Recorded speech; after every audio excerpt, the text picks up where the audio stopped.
When Luther Vandross died, every black person in the world wrote a Luther Vandross poem.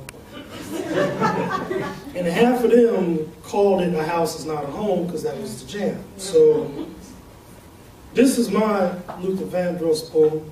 It is also called A House Is Not a Home. The house is not a home. First a fact, then a secret. Black folks love Queen. Always have, always will. We can tell from the beat of We Will Rock You that Freddie Mercury spent plenty of time beating on high school bleachers like we did, though we did it because our school didn't have no band. 9 out of 10 black people know the words to Bohemian Rhapsody. So black folks love Queen. Always have, always will. That's the fact. Now, Freddie, I'm going to let you in on the secret. We always knew about you. Didn't matter. Never has, never will. But you should know just the same.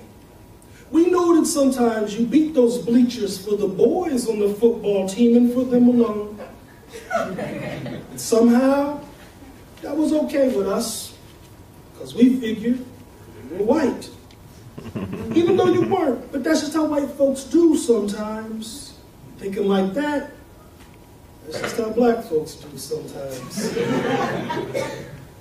But somewhere in the world, there was someone who cried harder than anyone else when Luther Vandross died. We don't know his name, but we all know he's out there.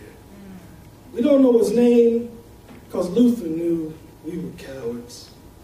We don't know his name because we prefer feeling good to knowing the truth. Freddie, we've done this before. Made our idols play house against their will. And I wish you were here when Luther left us to teach him that it didn't matter. Bohemian Rhapsody was still Bohemian Rhapsody. But somehow A House Is Not a Home would have been different if we knew Luther singing through misted shower curtains to a man lying in the next room. Somehow Superstar would have just been okay if we knew he was always seeing a pretty chocolate man wielding a guitar in his mind when he sang with his eyes closed, which is when he meant it the most. Now, Freddie, I'm not supposed to be saying this to you. If there's a bigger crime to black folks than being gay, it's waving our dirty laundry around.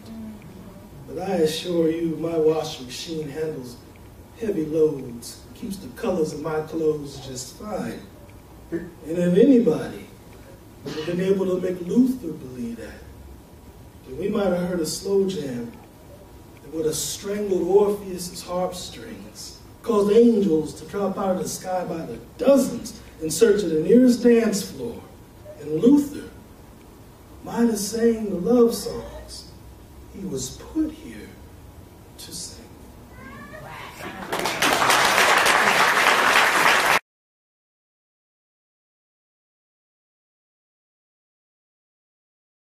You are the big boss of all slam poets in the country.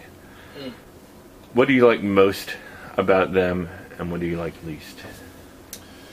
Well, I like most that they're poets, that they're artists, that they contribute something to the world that wouldn't be there without their unique contribution. What I like least, their contributions could be more unique.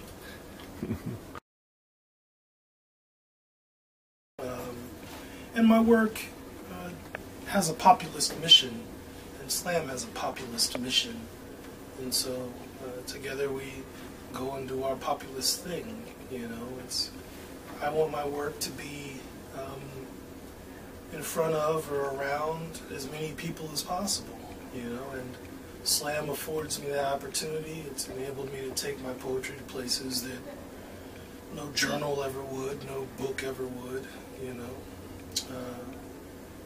And that's, I mean, you can't beat that with a stick. First poem I ever performed? That would have been at an open mic in an apartment. And that would have been about 15, 14, maybe about 13 or 14 years ago. it would have been a love poem, but I'd be hard, because everything I wrote back then was love poems, bad love poems. Love Jones love poems. I don't memorize anything. I've tried it. It doesn't sit well with me, but I've made it a personal mission of mine to let people know that, first, that memorization is not required to participate, and second, that the paper need not be a barrier to audiences. I think that if you keep those two things in mind, then, the slam world is your oyster, so to speak. If you can keep performance heavy in your mind, even with paper, then what's the big deal? But, that has a lot to do with how seriously you take the competition aspect of this whole thing, too. And I tend to take it 50-50. Sometimes I care a lot, sometimes I don't care at all. And, but even when I care a lot, it doesn't drive me to memorize it. It just drives me to perform it better.